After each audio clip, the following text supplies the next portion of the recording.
هلا السلام عليكم ورحمة الله وبركاته. مرحبا بكم معي في فيديو جديد. أصدرت محكمة مقاطعة سيول الغربية حكما يقضي بوجوب دفع مشغل قناة اليوتيوب تالديك كامب المعروف باسم سوجانغ تعويضات بقيمة 76 مليون وون اللي هي حوالي 57 ألف دولار أمريكي لكل من تايهيونغ وجونغكوك من فرقة BTS ووكالتهم بيج هيت. ذكرت المحكمة في جلستها التي عقدت مساء 14 فبراير أن المتهم ملزم بدفع 51 مليون وون للشركة و10 ملايين وون لتايهيونغ، 15 مليون وون لجانكوك، بالإضافة إلى تحمل فائدة التأخير وتكاليف التقاضي.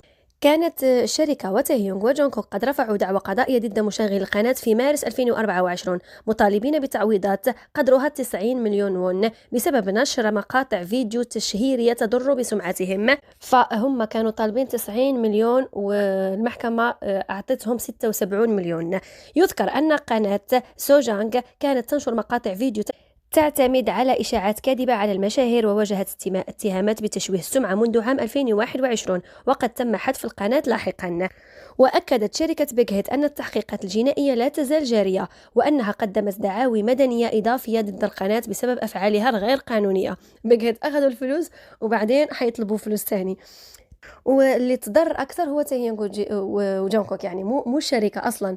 لكن المهم بخصوص عضوة ايف وسوهو عضو اكسو لسه ما ذكروش هما اخذوا كام ولا ما فيش اي تقارير عنهم، ما عارفاش اذا الحكم تبعهم اليوم او في مرة تانية. المهم اللي طلع الحكم تبع بيج هيت وجونكوك وتايهيونغ.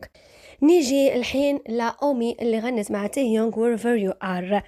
الست قبل أيام قامت بعمل كوفر لواحدة من أغاني جيني، وطبعا وأكيد الشبر دخلوا لعندها وبدأوا يربطوا المواضيع إن هي تعاونت مع تاهيونغ وغنت كوفر لجيني فبينهم علاقة. لا لا لا لا, لا. انتوا عارفين هذيك القصة. ففي تعليق كان إنه كتبوا لها أنت تعرفين شيء ما وهي قالت نعم.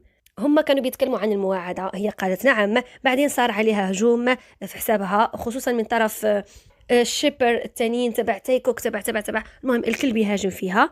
بعدين طلعت ووضحت انه هي قالت نعم على الاغنيه، يعني فهمت انهم سعيدين انها اختارت اغنيه جيني فقالت نعم. قالت كمان انه هي ما بتتدخل بحياه الفنانين وانه هي ما بتتدخل يعني بحياتهم الشخصيه، سواء الفنانين اللي غنت معاهم او اللي غنت لهم كوفر هي ملهاش علاقه بحياتهم، هي فقط عجبها الكوفر وغنته.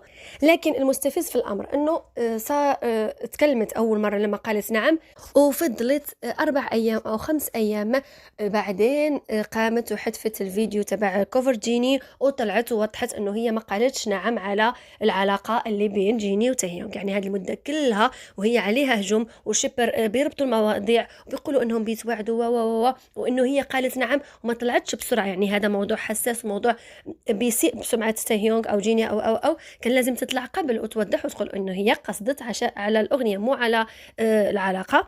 فمن وجهة نظري أنا حاسة أنه أمي من أول لما تعاونت مع تاهيونغ وهي عمالة استغلال بتدور على أتنشن، كل شوية تقول أنه هي قبل تاهيونغ تكلمت مع تاهيونغ كذا كذا كذا كذا كذا، رغم أنه يعني مو واحدة معروفة، يعني تاهيونغ اللي شهرها بين الأرمي وشهرها عند الكل.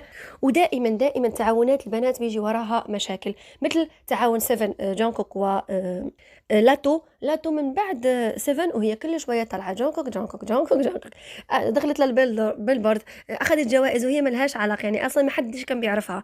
كمان صوفيا اللي غنت مع جيمين سلودانس، ست كل شويه جيمين طيب، جيمين كيوت، جيمين كذا، جيمين.